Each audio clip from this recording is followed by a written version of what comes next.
Across the country, nonprofits are facing the toughest climate in decades. Funding cuts, raising demand, workforce shortages, and a growing crisis in public trust. Organizations that once felt stable are now fighting just to keep the doors open. But this moment isn't a challenge, it's a turning point. Today's workshop is designed to equip national leaders with the tools, strategies, and systems needed to not just survive this disruption, disruption, but to grow, innovate, and lead the non-profit sector forward. If your mission matters, and I know it does, then this is the room where you get the roadmap to protect it, strengthen it, and scale it. Today's workshop is going to be broken into roughly 4 areas. First is your organization ready? Second is, what is your program design? Next is, what do funders look for when funding a nonprofit? And finally, how do funders grade grant submission? This presentation is going to be an intense workshop. So let's get ready. Throughout the presentation, I'll be stopping and letting you digest the information that I present. So let's start off with legal and copyright notice. So it's unauthorized, any unauthorized production of this presentation is strictly prohibited. So let's talk about the state of nonprofits between 2025 and 2026. 50% of nonprofits will close its doors in the next 12 months. 19+% jobs were lost in the nonprofit sector, and that was in January of 2025. These numbers are up substantially in 2026. 43.5% of nonprofits operate with no paid staff, and these numbers are growing as well. So, what has been the economic impact on funders? First, lost jobs has spiked. In May of 2025,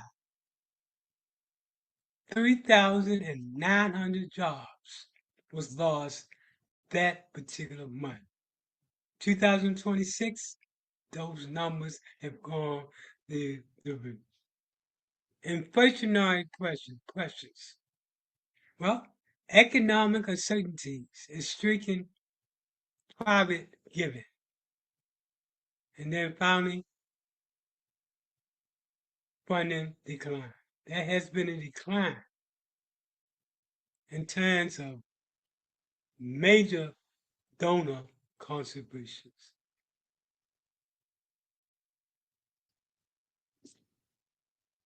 So, what is our vision and our mission? Well, our mission is to empower organization. And our vision is to create a positive change to empower nonprofits. As I always say, nonprofit rocks. So, what are our core specialization? Well, those 4 areas that we specialize: program development, neighborhood planning, social entrepreneurship, and best practice. I'm going to pause for a second so you can take it in.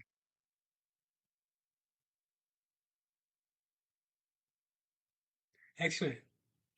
So, what has been our impact since we've gotten started? Well, we've provided nonprofit and agency training across 37 states, which total over 3,500 nonprofits that have been provided. We've provided training just like the training you've seen today from around the country. This training is one of 15 trainings that we do. The other thing is that we've assisted organizations to start their nonprofits and providing them with the paperwork to do so for over 35 nonprofits nationally. We've also worked on community initiatives supporting, but not limited to, housing, workforce, health models, etc. So, what are our learning objectives? Well, foundational knowledge, understanding bylaws, purpose statement, and articles of incorporation. Regulatory compliance, navigating the IRS 1020 application and state solicitation. Financial basics, securing your EI and understanding the state exemption.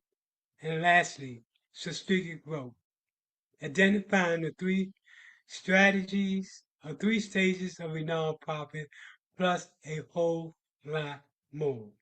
Your learning objectives, in short, is to come away with the tools necessary to survive in these times of crisis. So let's talk about definitions.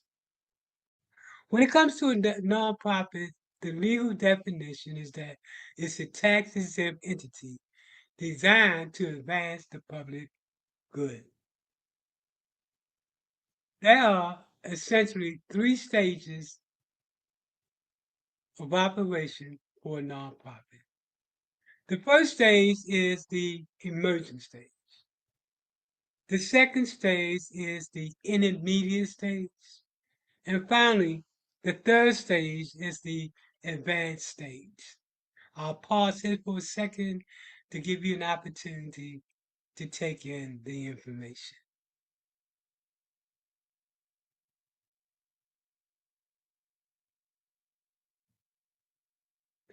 Okay, now this next topic is very important because you should understand the different types of grants. The first type of grant is called a restricted grant. The second type is called a restricted grant. And then you have your capital grants. And finally, you have your matching grants. I'll give you a second to digest this information.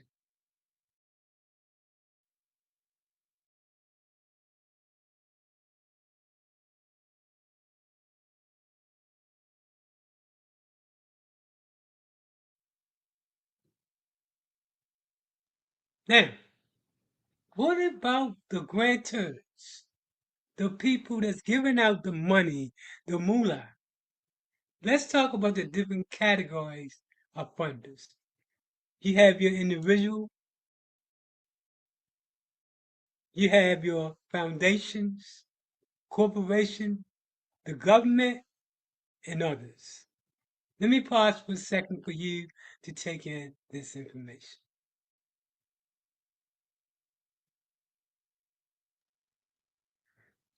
Okay, let's go. Where is the money? And how do you get to the money? There are roughly over 25 plus thousand funders that are out there funding any and most causes that's out there. Let's talk about how do we tap into this? What are the core platforms? For federal grants, you want to use both grants.gov, you want to use the sam.gov, you have to register with sam.gov just to go for a grant, put on a federal level. And then you want to definitely tap into the foundation directory online. This has changed. The new name is called Candid, Candid. Literally, there's over 20,000 plus funders that you can identify using this software called Candid. And then, of course, there's AI. You can also use AI as a mechanism to search for funding and specialize and then finally you have your specialized databases, including instruction, instruments, grant station, and grants forward. But that's only part of the process. Knowing where the money is only the first step. Knowing how to secure the money is the most important steps to actually getting funding in this day, this age, in this crisis. So what is it that funders look for? Well, let's look at it. Funders look for your sustainable financial model. How is your organization different from another nonprofit? What hard and soft support data support your position of the need and the problem?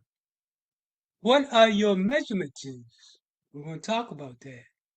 Reason for starting a nonprofit. What's your value? How are you in terms of network, partnerships, and collaboratives? What is your accounting practice? Funders take all of this into consideration when they look to fund a nonprofit. That grant should be plausible, feasible, sustainable, and it should be sellable as well as fundable. And we start out by being able to identify the statement of the problem. That is, what is it that you're trying to solve? And dealing with the statement of the problem, we're looking at two core areas. First, the purpose, and next, the requirements. Let me pause for a second while you take in this information.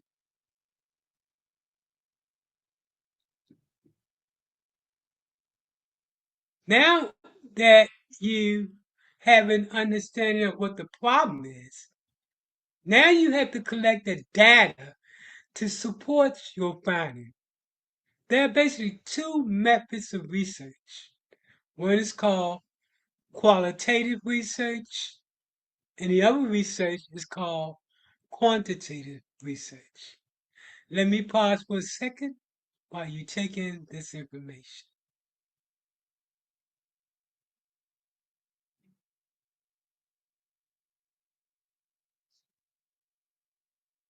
Now that you've identified what the problem is, now comes a section when you put together the program that you want the funders to support.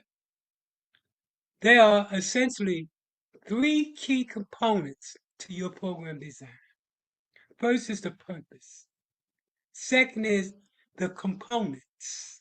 And finally, it's the alignment. Let me pause for a second while you take in this information.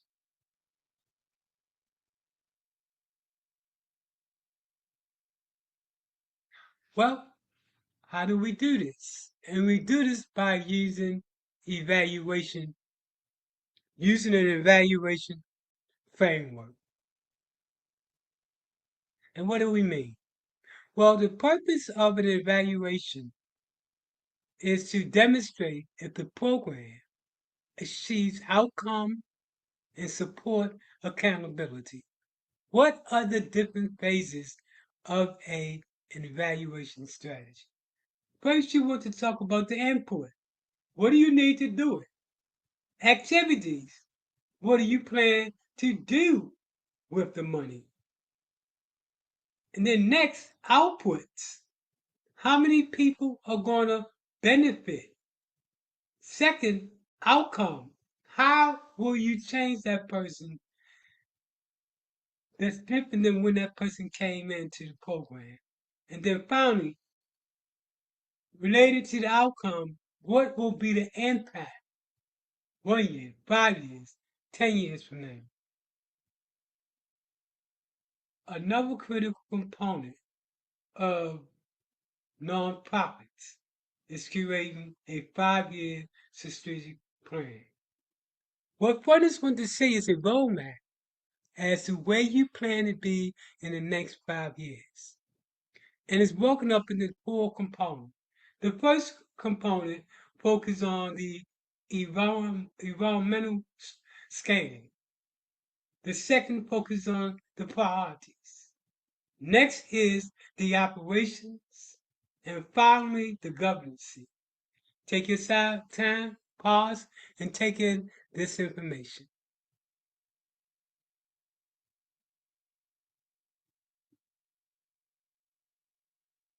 Now that we've got that done, the next thing funders want to know is what is your what is your SWOT analyst? And it looks at four areas. It looks at your internal and then it looks at your external. In terms of your internal, it looks at what are your strengths? Also, what are your weaknesses? In terms of external, it looks at your opportunities and what are your threats. If you make it through this class, you will be in a better position to increase your opportunities of getting the funding. This is a new day, and we'll provide new opportunities. So let me pause for a second and let you take in this information.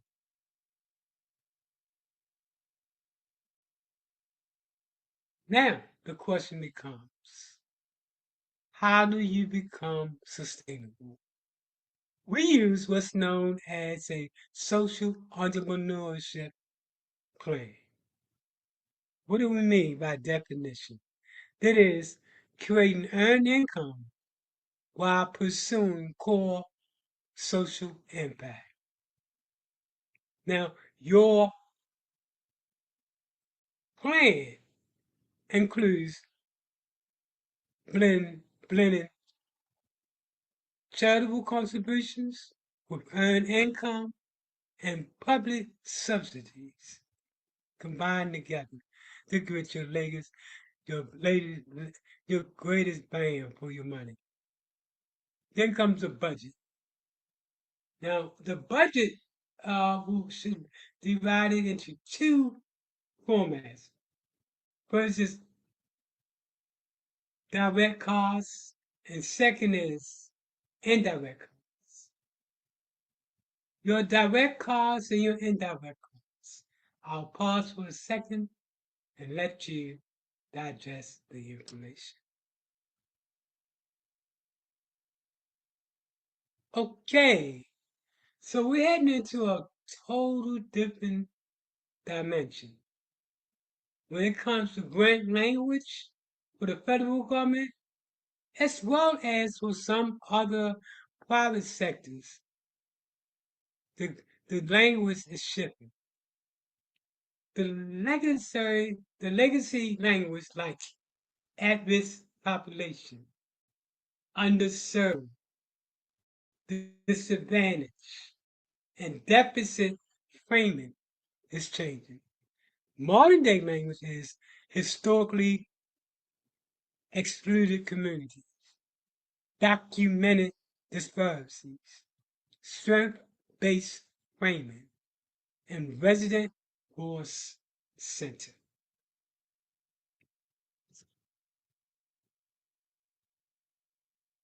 Now, the lay of the land has changed dramatically with the introduction of AI. AI by itself is not going to get you what you need, but AI in conjunction with what you're doing will get you what you need.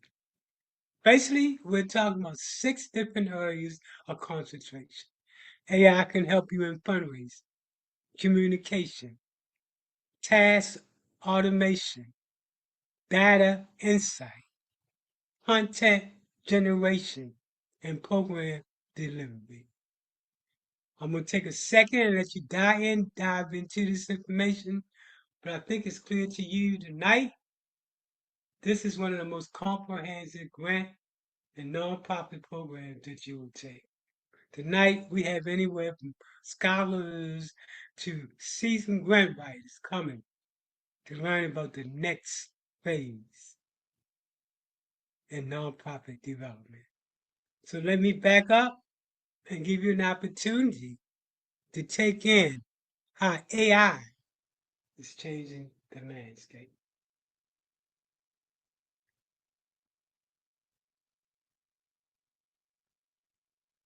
So even if you're a nonprofit with no staff or a nonprofit with 25 staff, AI can change the playing field.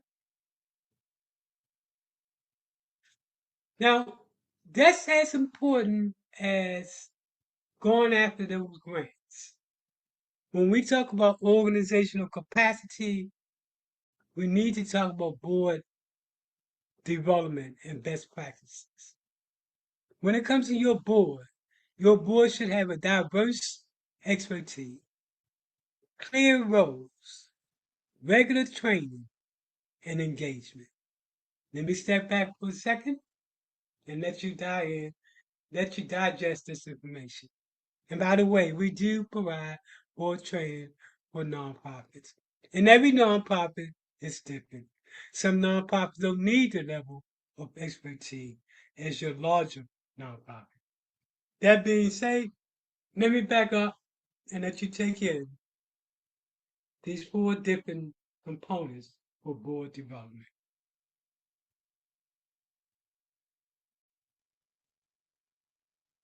A strong board development increases your chances of getting that grant.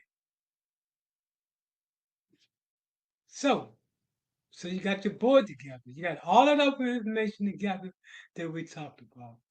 Now let's talk about what are the best strategies for doing fundraising. We start with donor cultivation, multi-channel appeals, monthly giving programs, and grant diversification. Let me step back and let you digest this information. And this information becomes relevant as you grow as a nonprofit. As you go as a nonprofit, you should have all of these pieces in order. It's not necessary true with someone that's getting started. Okay, let's move on. Another key consideration when funders are looking at funding an organization is the volunteers that come to the table with that nonprofit. That shows the funder that people actually buy in and believe in your vision. This component is called Volunteer Management Essentials. And it's essentially broken up to 3 areas. First is recruitment. Second is onboard training. And second is recognition of those volunteers. Let me back up for a second and let you digest.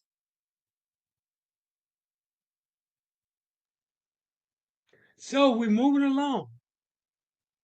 We're yet to get to the best part at the end that's going to talk about how do nonprofits, oh no, I'm sorry, how do funders rate nonprofit proposals?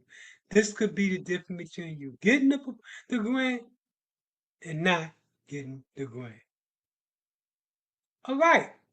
Now we're moving to the next section. This section deals with risk management.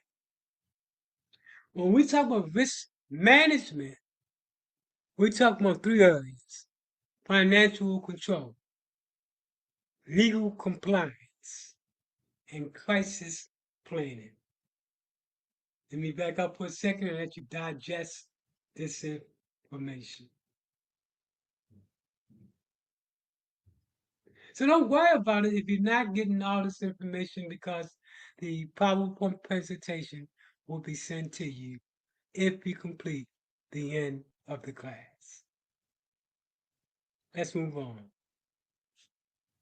Community engagement. I think that in a lot of time, nonprofits just pop up and say they want to save the world without at least engaging in the very community that they're in to get buy-in. This is the community engagement strategy. And by the way, funders do look at your engagement, community engagement strategy. So the community engagement strategy is broken up to four areas: need assessment, partnership, inclusive planning, and feedback loops. Let me step back and let you digest this information. So, excellent, you're still here. You're still moving strong. But the last part is the part that shows whether or not your grant proposal will be funded.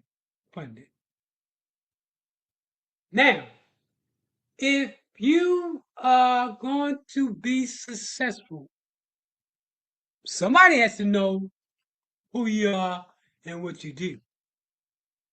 And you do this by marketing and communication. Two areas that you have to make sure that you accelerate in. And as you know from earlier, AI can help you do this. First is your digital strategy. And next is your brand development.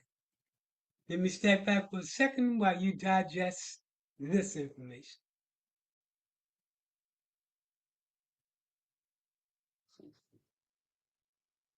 Okay, now we come to the part that funders look at and determine whether or not they're going to fund you.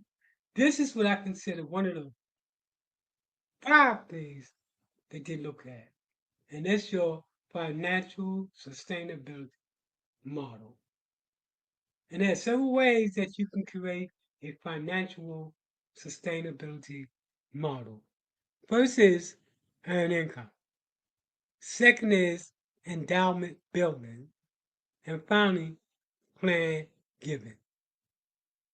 Each of the nonprofits out here is at different stages, but every nonprofit should at least embrace the first, which is earned income, creating a social enterprise venture in order to sustain your sustainability and thus not depend totally on grants for your operation. Now, how are you going to measure the data? The other important component that partners look at when they're going to fund a nonprofit is your data management and impact measurements. And they look at three areas. They look at first your data collection. How are you collecting the information to show what you're doing and who's participating?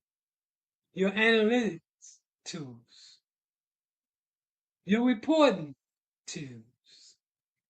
I'm gonna step back and let you dissect this information. This is a critical tool in being able to get that grant and able to show that you understand data management and impact measurement. And by the way, like all of the sections that we talk about, AI can help you to do this. Now we come to the other area that funders want to see come into play, and that's partnership development. That includes strategic alignments, memorandum of understanding if you're going to enter a partnership, and collective impact. That is, collectively you can work better when you join other nonprofits that are fighting for the same cause. Okay, and then finally, before we get to the main part related to how nonprofits scored when their grants are submitted. Before we get there, let's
talk about advocacy and public policies in four areas of concentration. First is policy research, grassroots, grassroots mobilization, coalition building, and direct engagement. Let me step back for a second and let you dive in to this information. Okay, now we're ready. And this is one of the latest parts I've added to the grant and nonprofit development class. How, how are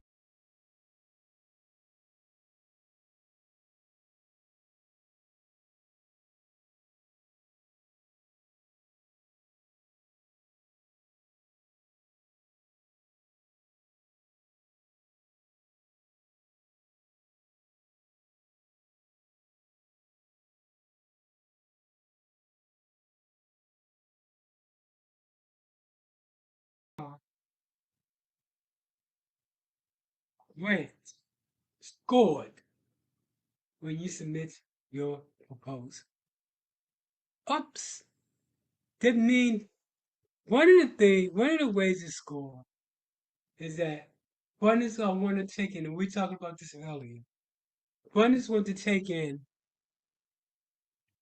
these different conversations that we had earlier, the different components of what grants funders consider. Now, once the funder consider you for a grant, now is how will your proposal be scored?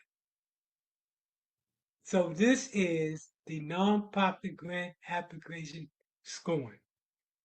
This particular piece represents part of a larger workshop that I had on getting really deep into how funders score proposal. But for the purpose of this proposal, I'm just giving you a condensed presentation. But I think this will get to the point. So what happens is that grant proposals can get up to 100% score. And when the group that's looking at your grant and scoring your grant, they break it up into different sections which equate to 100%. 20% is going to go to your organization strength. Another 20% is going to go to your community need. Another 20% is going to go to feasibility and impact. And still another 15% is going to go to focus, area, alignment. And then the last two, which is 15% for your argument, your alignment with funders, and then finally 10% for program design and collaboration. For the purposes of this particular class, I'm only going to go over the last two components. That is alignment with funders and program design. For the other remaining ones, join us in our full class on how proposals are scored. So when it comes to the program and evaluation collaboration, we talked about that earlier. That's one of the things. When it comes to your program design, it should be evidence-based and evidence-informed model. When it comes to your collaboration, you should have the name of who are those people that's collaborating with you. And you should have some other things. So let me step back and let you look at the other things you should have as well.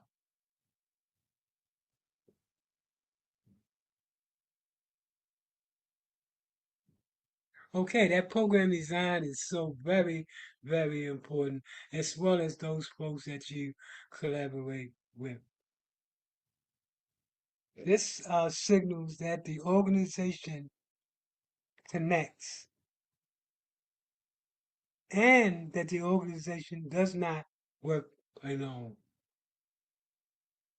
Okay, now let's talk about alignment with the funders.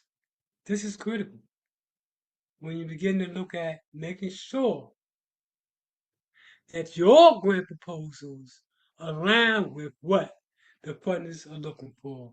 And we've broken this into four levels. Level one is surface alignment.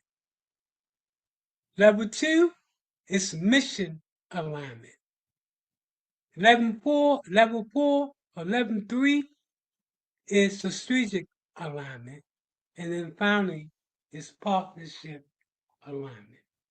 So let me back up for a second and let you take in this information.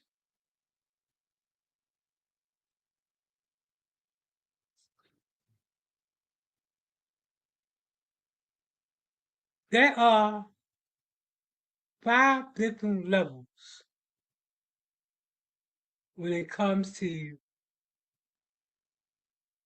where your proposal will be placed. Let's go over the 5 ones. The first one is inadequate. The second is it's irrelevant. The third is it's adequate. And the fourth is it's strong. And the fifth, and that's what we teach, is exceptional. So you go from inadequate, all the way up to exceptional. You always want to have an exceptional grade. Now, let's talk about translating your scores into a recommendation. If you're looking at getting a 80 to 100% recommendation, and we talked about how to get that, then this is how you do that. This is how you get that exceptional grade. Second, and this normally grants are graded from 80 to 100%. If you are, well, not graded, but any grades from 80 to 100% is considered exceptional. And if you want your grant to be 80% to 100%, you go over what we've talked about already.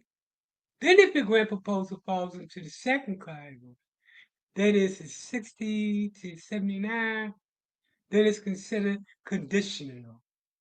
This is score 60 to 79. And then finally, and it's not recommended, Your score is 0 to 59. Most nonprofits, especially new and upcoming nonprofits, and even nonprofits that have been around, because of this different approach to how nonprofits are funded, and because so many nonprofits are gone for a small pot of money, a lot of nonprofits, even nonprofits that's been around a long time and considered to be strong of nonprofits, can find themselves with a score of 0 to 59. Thank you for attending tonight's class. In addition to this class, we also provide training in terms of how to write a grant. This is a 10-lesson course. It's important because in learning this course, you can actually make side money if you want, you're someone that's looking for a way to bring in money. Grant writers can bring in anywhere from $50 to $1,000 an hour and putting together a grant, depending upon the person's budget. It's also important if you are a non-profit organization that you take this course because it's important that you understand that in this climate, you need to be able to write more than one grant. And you don't want to write 10 grants and have to bring on 10 different grant writers or one grant writer and pay that grant writer 10 times. You should have that inside. As a matter of fact, the truth be told, funders look to see if you got that sustainability on board inside your organization. Do you have a grant writer? Today we face the reality of the crisis reshaping nonprofits nationwide. Shrinking resources, rising needs, and a sector stretched to its limits. But we also proved something powerful. Nonprofits are not powerless. You now have the tools, the strategic and systems to stabilize your organization, strengthen your mission, and lead with confidence in this new climate. The next step is action. If we apply what we learned today, you won't just protect your organization, but you will build a stronger, more powerful nonprofit sector for communities that depend upon us.